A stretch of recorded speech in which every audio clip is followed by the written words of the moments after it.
আমার ভাইয়েরা, এভাবেই প্রত্যেকটা আন্দোলনের যেভাবে মানুষদেরকে গুম করা হয়েছে, খুন করা হয়েছে, আয়না ঘরে তৈরি করে যেভাবে অন্যায়ভাবে তাদেরকে নির্যাতন করা হয়েছে, তাদেরকে হত্যা করা হয়েছে, গণভবনে বসে থেকে যেভাবে ছাত্র জনতাকে, যেভাবে হেফাজতে ইসলামের আলেমদেরকে যেভাবে হত্যা করে ট্রাকে ট্রাকে এনে গণভবনের মাটির নিচে দাফন করা হয়েছে, এটা আমরা এখনো ভুলে যাইনি।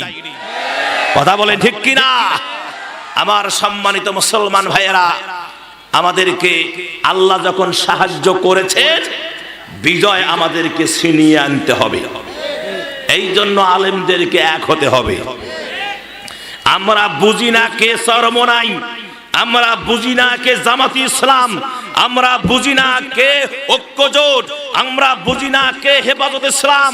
আমাদের বুঝ হলো এই জমিনে ইসলামী হুকুমত কায়েমের জন্য আমার ভাইয়েরা কোরআনের স্বার্থে আমাদের সকলকে স্ব স্ব অবস্থান থেকে একত্রিত হয়ে কোরআনের স্বার্থে আমাদেরকে এক হতে হবে। আর যদি এক হতে পারি, আগামীর বাংলাদেশ কোরআনের বাংলাদেশ, আগামীর বাংলাদেশ আলেম ওলামাদের বাংলাদেশ, আগামীর বাংলাদেশ টুপিওয়ালাদের বাংলাদেশ, আগামীর বাংলাদেশের সংসদে শুধু টুপি আর টুপি, কোনো মোসারু গাঁজারুর কোনো স্থান নাই। এদের এই 16 বছরে নায়িকা গায়িকা শিল্পী 16 বছরে জেনাখোর মদখোর দিয়া সংসদ ভবনটাকে তারা নাপাক করে দিয়েছিল। কথা বলেন, জেনাখোর মদখোর এমনও কোন এমপি মন্ত্রী বলতে পারবে না যে আমার স্ত্রী বাদে আর কোন নারীর সঙ্গে মেলামেশা আমি করি নাই। তারা সুযোগের সদ্ব্যবহার করে জিনার কাজ করে সংসদ ভবনকে অপবিত্র করেছে। আমরা এরকম সংসদ ভবন পবিত্র জায়গা, এটা অপবিত্র করতে আর দিব না।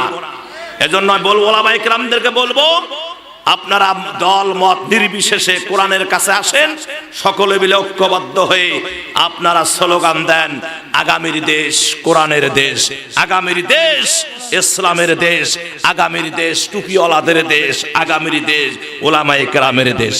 সুবহানাল্লাহ কোন। এই সুযোগ যদি হাতছাড়া করেন, তাহলে আগেই বলেছি শকুন কিন্তু আমাদের দিকে চোখ রাঙ্গিয়ে আছে। ভারত তো এইটাও করতে পারলো না, কথা কান ঠিক কিনা? যার উপর ভর করে আসলো এই কিছুই করতে পারলো না। এখন শুনতেছি আমেরিকার টেরাম নাকি হইছে, আবার টেরাম হইছে, এরা বড় বড় বলি দিচ্ছে এবার বাংলাদেশ দখল করবে, টেরাম বলে সহযোগিতা করবে। তো আমি গতকাল বলেছি মিঠাপুকুরে, টেরাম সাহেব তুমি তোমার আমেরিকা নিয়ে থাকো, আমার বাংলাদেশের দিকে চোখ দিয়ে তাকাইও না, আমার বাংলাদেশের দিকে আঙ্গুল তোলো না, আমার বাংলাদেশের দিকে চোখ খুলে তাকাবা না, আঙ্গুল ভেঙে দেওয়া হবে, চোখ উপড়িয়ে ফেলা হবে। কথা বলেন ঠিক কিনা? শুধু তাই নয়, দেশের মানুষ 9টি মাস অবিরাম যুদ্ধ করে দেশটাকে স্বাধীন করতে সক্ষম হয়েছে। 9টি মাস অবিরাম যুদ্ধ করে স্বাধীন করেছে এই দেশ। প্রয়োজনে 9 বছর যুদ্ধ করব, তবুও কোন বৈদেশিক চামচাদেরকে এই দেশের কর্তৃত্ব হাতে নিতে দেব না। কথা বলে ঠিক কিনা?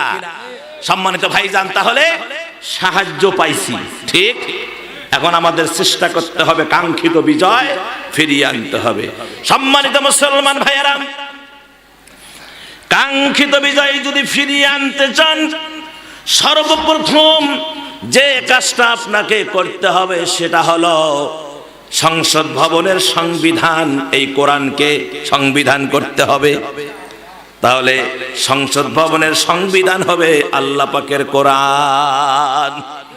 এই কোরআনকে নিয়ে যেতে হবে হাইকোর্টে, কোরআনকে সুপ্রিম কোর্টে, কোরআনকে জজ কোর্টে, কোরআনকে জুডিশিয়াল ম্যাজিস্ট্রেট কোর্টে, কোরআন ডিসি অফিসে থাকবে, কোরআন থাকবে এসপি অফিসে, কোরআন থাকবে আপনার থানার ওসির চেম্বারে। কথা বলেন ঠিক কিনা?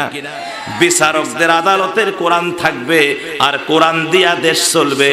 যদি এটাই হয়, এটাই যখন সক্ষম হবে, তখনই এই দেশ একেবারে ফুল্লি স্বাধীন হবে। এই দেশ তখনই কি হবে? ফুল্লি বিজয় আমরা ছিনিয়ে আনতে পারবো।